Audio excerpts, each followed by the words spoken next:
gonna be coming out as Melon, pushing up. What's up, everybody? Welcome to the In the Gap podcast. I am NaoriMizuki, also known as Sam, and I'm going to be taking you through this week's, gosh, it's been a while. Haven't spoken to you guys in quite some time. I've missed you. So before we get into that, let's talk a little bit about what this show is all about. This is the recap show that's going to be bringing you all the best action in the gap between our weekly events. We're going to try and get through all of it as quickly as possible, but be as informative as possible. And of course, we're going to be bringing on some fantastic guests. You've already seen some of the wonderful ones we've had before. We're just going to keep that momentum going as they tell us a little bit about themselves, a little bit about the game, and we get to learn and hear from them about their perspectives. So that's going to be a lot of fun.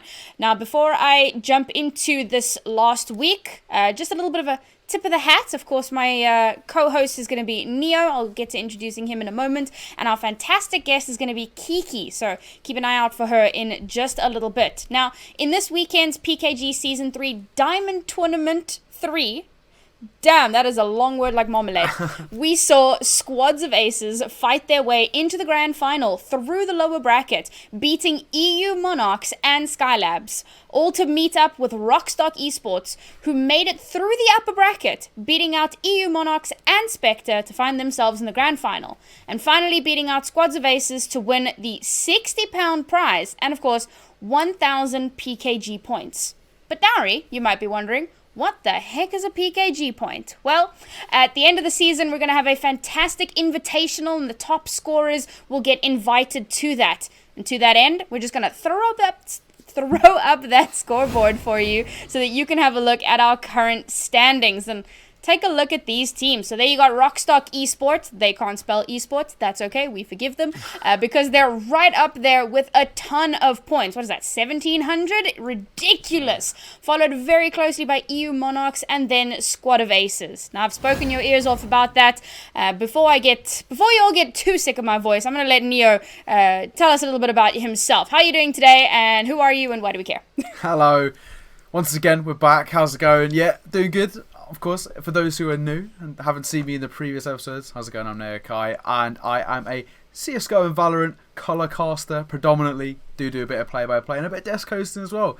Hence why I'm here. But yeah, mainly the analyst role. Yeah, I'm from the United Kingdom, and well, glad to be back. Are you? Are you though? Well, are you really though? I'm not born here, but I live here. Okay. Yeah. Notice how no one ever actually wants to say, yes, I'm from South Africa. This is a thing people don't actually want to say. I've got the nationality, so. It's something. All right, so that's Neo. He's obviously with us on every episode. But now for the really special person who's only here, one night only, folks, and it is Kikii. Kikii, why don't you tell us a little bit about yourself? Yeah, sure. Hello. Thank you for inviting me to your podcast. I'm really happy about that. I'm from Austria, living in Germany, and I stream daily Valorant. I'm a full grinder, and I love this game. I play this game since beta, so since the beginning, and I'm full in love. Nice. I think we can all relate to that love quite a lot, to be honest. All right, we are going to be chatting to you in just a little bit, finding out a little bit more about your stream and about your opinions on the scene. But for now, we've got a couple of clips from this last week's tournament, which of course we'd like to break down for you guys, give you a little taste of the action, and maybe get you hyped up for what's to come. So let's roll that first clip, and we can have a look and see what happened this weekend. Yeah, I mean, it was quite a good final as well from this week's tournament, right? It was a best of 5, and it went best of 3 minutes, and it went to all 5 maps, which is crazy. One of the reasons why I picked this in particular was, whenever we bring the clips to this segment, we do, normally see the big time fragging, but this time it was the other side of the spectrum.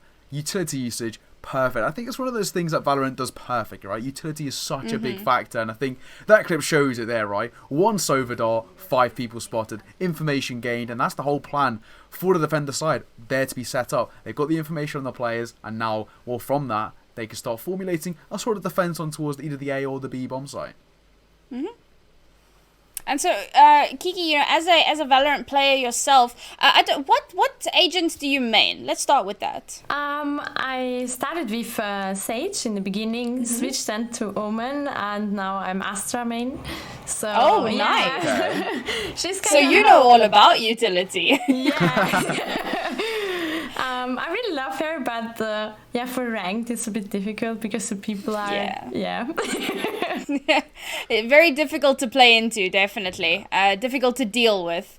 So how important would you say utility is on the whole for Valorant? Do you think it's a little bit leaning more towards CS, where you can get away with not using the utility? Or do you think it's one of those things that's super important? It's super important. You can do a lot with teamwork. So also when you have a bad aim day or something, you can do so much with your ability. So it's really important in this game. Yeah. Okay. Well, I unfortunately only know about bad aim days. I don't think I've ever had a good aim day. But anyway, let's roll that second clip before anybody gets to think about that too much. Yeah, and once again from, of course, a lovely final and a slightly different clip, let's say. It's got a bit of everything, right? We start seeing the aggression towards bathrooms, but slowed down a little bit. We're seeing those kind of positions from the defensive side be set up, but then again, once again, the Sova dot finds the information, manages to find a frag on the way through, but they're negotiating with a triple spray down to even things up, make it a 3 versus 1, and just the Reyna to find. And in a pretty crucial round as well, for RSC, they were sitting on that double-digit mark. It hit 10 rounds. I think in a game like Valorant, once you hit that double-digit mark first, it's a very big factor. Actually, yeah, as a competitor, Kikii, what do you think is the kind of mental impact of the double-digit round, especially if you're in a deficit? I think it's really a big impact because you can do a lot of spaces with like we talked before about the abilities as well, like you can do with I play a lot of information and also can go really aggressive, like it depends. This is the good thing on Valorant, so you can everyone have her role and everyone have to do the job that the team works great together. So I think it's really important in this. Agreed. Yeah. No, I do have to agree. Cool. Well, let's roll that third clip. Neil, what do you got for us? Yeah, another one. This one, a similar sort of thing, right? We've just finished, obviously, the 3K coming off the back of Asian Goethe. I think this for another reason, just because I found it quite funny, to be perfectly honest. But we mentioned about utility, right? It was quite a big factor. Well, have a look at this Cypher cam. See if you spot it here. Just what is that? in a final, in a high-pressure situation as well. Let me just place a cam in the spawn. Big fan, I have to say. Oh my goodness. I mean, sure, it does well to spot out flankers. They know exactly where that rain is coming from. Exactly. So, yeah, not going to be too much of a surprise there. Yeah. So, really, I like that we've kind of had the utility theme in this episode. Yeah, I think that got to change it up a little bit. Absolutely, and utility players, utility agents, when I say utility, I'm speaking more like sentinels and so on. Yeah. They don't get as much love as like your razors and your jets. Agreed, so yeah. I'm happy to have an episode like this. Exactly. Let's run that last clip, and then we can get to know Kikii a little bit better. Yeah, they don't have the highlight plays, right? But the impact they bring is huge. And I speak about impact. Look at this for utility. The use of Viper, right? Just come off the back of this buff. One of the most viable agents at the moment as well. And especially on a map like Icebox, with the lineups being so prevalent on this map, you can pull off these. The Viper's Pit, just look at how it's used here. Trying to get this spike down, but can't. It is stunning stuff here. Locking it down essentially single-handedly as well. Sage Wall coming in, doesn't manage to protect. It's brilliant stuff. The utility and the teamwork here from the defender side was immaculate. All off the back of the Viper there. Twice the Viper bait was dropped, stopped the default plant coming in. Even when they put a Sage Wall up as well, they still shut it down. I think it's brilliant stuff, and well, we spoke about utility as such a big factor. Well, there it is, in its absolute truest form. And Viper is, of course, the exact agent you want for that. With those recent buffs, she is terrifying. Yeah, that ridiculous. Insta 50 decay. Whew. Yeah, it hurts. That is a big factor. And it makes sense, right? We do now see Viper being picked up a lot more beforehand. People saw it as about like a D-ranked agent, essentially. Now she is up there with some of the best. I'd happily put her as like a B or an A-ranked agent, especially on a map like Icebox. It's also, I can remember when the people said, "Oh, why you wanna pick Viper? Really?" And now it's, "Oh my god, we have Viper is good. It's Exactly. It's a switch fight up, for Viper. absolutely. Yeah. All right, well, that's going to wrap up our clips from this weekend, and hopefully that's kind of whet your appetite for more. So please do follow our socials so that you can find out when we have our tournaments going forward. Now, however, it's time to find out a little bit more about Kikii. So you told us that you love Valorant, you play it all the time. What are you, you stream, are you competing as well? Yes, I mean, I played before Valorant comes out a lot of CS, and I was really happy about it. The new game is there, and I mean, it's a bit the same, but there is a lot of stuff different, like the abilities, what we speak, everyone have your own role, and that's why I was really happy when Valorant came out, and when I started to play it, I was full in love since the beginning, and I played it so much time, also the whole nights always. I was really grinding this game a lot, yeah. I actually remember you participated in the PKG Content Creator Showdown, which was a ton of fun to watch as well. So that's obviously always a fun thing to get involved with. But we mentioned that you're competing in actual tournaments. Have you participated in VCT at all, or what kind of scene have you mostly been focusing on? I mean, as since Valorant is there was a lot of tournaments also from Riot, and it's. I played really a lot of tournaments already, and I never did that before, so it's also a good practice for me. So I was also playing in front of a lot of people, and this was in the beginning really difficult for me, and this helps me now in tournaments because I'm more cool down, and so I focus a lot of VCT. I watch every game. Doesn't matter if it's EU or NA, I watch a lot because you can learn a lot from these matches. Sure. Absolutely. Yeah, that's I focus most on this. And tell us a little bit about your stream. Do you stream every day? What are your stream times? How can we find out more about Kikii? Yeah, I start my day at like 6 in the morning. I stream. Wow, what? Yeah, exactly. Better than me. Exactly. I start to stream then at 7, and I have most time the crew in the morning, like the people they are at work, they need something to chill and something to watch. Oh my god. So I stream daily from 7 to 4 o'clock. So it's a long time, and we are grinding a lot. Okay. I was worried. I thought you were like streaming all night as well. I was gonna be like, when do you sleep? Not a lot, like 4 hours per day. Oh my goodness. Yeah. No, but yeah, about myself, I'm not like a just for fun player. I'm more a competitive player. I love to win. So I'm not just. Nice. When I want to play just for fun, then I play with my viewers, like video games. But as soon as I play rank, I'm really serious and I want to win. And my community know that.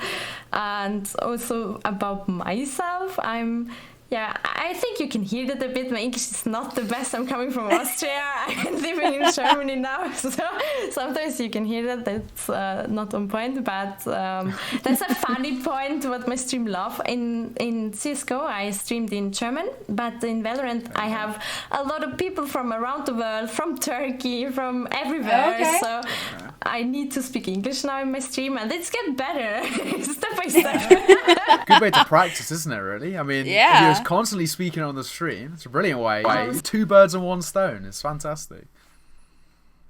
But difficult as well. A lot of funny situations. So have you, obviously being a female Valorant player, have you participated in any of the female tournaments? There's been quite a few popping up here and there in Europe. Obviously we had game changes in NA, but Europe seems to be trying to make something happen there. So have you been in any of these tournaments? Absolutely, yes. I'm playing still with my team since 3 months now. Together we had some, in the beginning, like some switch up, because in the beginning there was not a lot of female what you know, but now you know a lot of girls. and also that CS girls switching up to Valorant now, and this is really cool because you have a lot of teams. Also in the tournaments, you can see that every tournament we have more teams, and it's really nice to see. I love that the female scene popping off, and also Riot supports it really great, and also a lot of organization coming step by step and picking female teams up. So I really love that to see. And we also played the last tournament. We was in the finals then, and losing the finals against Oxygen. I remember that, and it was really great. And I hope we go for the win next time. I hope so. So a big question for me about the European scene. So there was an interview with Benita very shortly after the VCT Game Changers, where she said that she felt like the female team, the female scene was meant to be kind of uplifting and letting ladies, build each other up and help each other to kind of get into the scene and feel more confident. But she kind of felt like there was a lot of cattiness, a lot of unnecessary toxicity, maybe masked as banter. And of course, that was all based on her view of the North American scene. So my question for you, as someone who's been competing in the European scene, does that sound like the European scene at all? What are the ladies like that you're competing with and against? It's always it's the game is in the beginning as well. We have to think about that, and I think toxicness will be always there. This will always happen, but I think step by step the people are more open for it, and I think also I feel like also Riot will support this scene a lot, and everyone trusts in this. So also when you talk with the CS, with some also CS players and stuff, they're thinking also that Riot will support also the female scene a lot. So I think really big things will come, but we need to give them some time, because the game is there are a lot of points, but you have to work on it, and also in the game there are a lot of stuff left, what you have to fix and what you have to make. So I think it will come, and I'll do. For me, I can't wait for it. I'm excited, and I will trust them completely. That to make also for the female scene a big scene and a big support. Yeah, something I'm definitely looking forward to going forward. Now, before we start to kind of wrap things up here, Neo, did you have any questions that you wanted to ask Kikii? Yeah, well, I guess I can, speak for ages, but I got a few things. I mean, one of the big ones, right, kind of, I can sort of understand it, but what was the transition from CSGO to Valorant like? I think we've seen very many people have quite a successful transition, of course, of some of the ex-CSGO stars now being in big teams like Hiko, etc. But then at the same time, there's quite rocky transitions where it's taking a bit of time to kind of feel comfortable with a completely new game. We spoke about it earlier, the utility is so different compared to CSGO. You can walk around with one flashbang in CSGO and that's all you really need. But in Valorant, I think, your utility is probably one of the most important factors, if not the most important. And you can kind of make anything work with your utility. So what was the transition like from CSGO to Valorant? I think it's one of these two games are close, but they are completely different games. You have a lot of champs. I mean, in the beginning you have just some characters, but now you have a lot of champs. You can always change your lineup. You every person, and this is different to CS. In CS have everyone the flash, the smoke, the mollo. Everyone have the same, and in Valorant you have it different. Every person have their own role. Like you're a smoker. You have to smoke for your team, and when you lose the smoker, you don't have a smoke entry and stuff. This is a lot of different things, and for me, this makes the game interesting. But also, like when we talk now about not team, about ranked, this is also much harder. And I think because a lot of people say it's more toxinous, yes, because every person is important. In CS, when someone die, everyone have the same stuff, But in Valorant. It depends on that. I think that's why maybe the people think the game is more with more toxic people. But okay, that makes complete sense. Yeah. I can very much understand that side of things as well. Yeah, that makes sense. All right. I think unless there was anything else, Neo, any other pressing questions? All good. No, I guess only thing I can say is I really agree with your point, right? Riot, they have been pioneers of this kind of diversity change. It's nice to see that. I think it's been a little bit of a divided scene, right? The esports scene up until kind of the more recent times that Riot's really put their foot down and kind of become this sort of pioneer and this spearhead for diversity through, genders and races and everything. It's really good to see, and I'm excited to see what they bring out next. And also what I can say left on this point is, doesn't matter if you talk now female or man scene, Riot, since I'm in playing Valorant, I'm always invited to test new stuff with the streamer and everything. And this is really cool because it's, I think just the biggest people have that, but I never heard from Valve before, You're lucky if you ever have, right? It's that's one of the best things about Riot is their communication. Yeah, and in Riot, I had also already interviews, and they ask what your community is thinking, what is the wishes from your community like, and also you meet a lot of streamer. I meet so many new people, and that's so cool on Valorant. Yeah, I love agreed. that. All right, well, before we wrap it all up, Kikii, can you give us your Twitch so that we know exactly where to find you? Absolutely, yeah, I can do that. My name is Kikii with 2 in the end, and I don't know in English, understrich. Underscore? Yeah. Kikii, 2 eyes, and an underscore. Thank you. I respect that you can Fantastic. speak more than one language. Honestly, do you know what? Anyone who makes fun of you for speaking more than one language, ask them how many languages they speak, and then tell them to sit down. Yeah, that's right. I also tried to learn Turkish. I know a bit. Yeah, because I have a lot of Turkish viewer now, because Valorant is with a lot of Turkish people as well. So yeah, it's good. All right. Well, speaking of following people, please follow myself and Neo if if you enjoyed our hosting, quote unquote. And definitely follow PKG. You don't have a choice in that one. Definitely follow us so that you can see when we're going live for our next tournament, so you can keep up to date with the podcast and with all the happenings. Socials are down below. And as for the rest of us, well, that's going to be us calling it a day. Thank you so much for joining us today. I hope you've enjoyed this episode, and we will see you again next week. Have a great week. We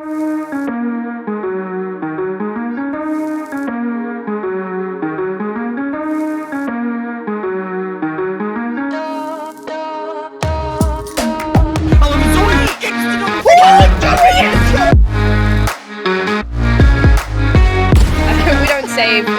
Although they're making stuff happen, they've already. So Marcus, Okay. once you get just stop the assault. Honestly, as they beat Kevin, Rolling Thunder is going to be coming out as Melon, pushing up. No! Counting the 3 and 9 from the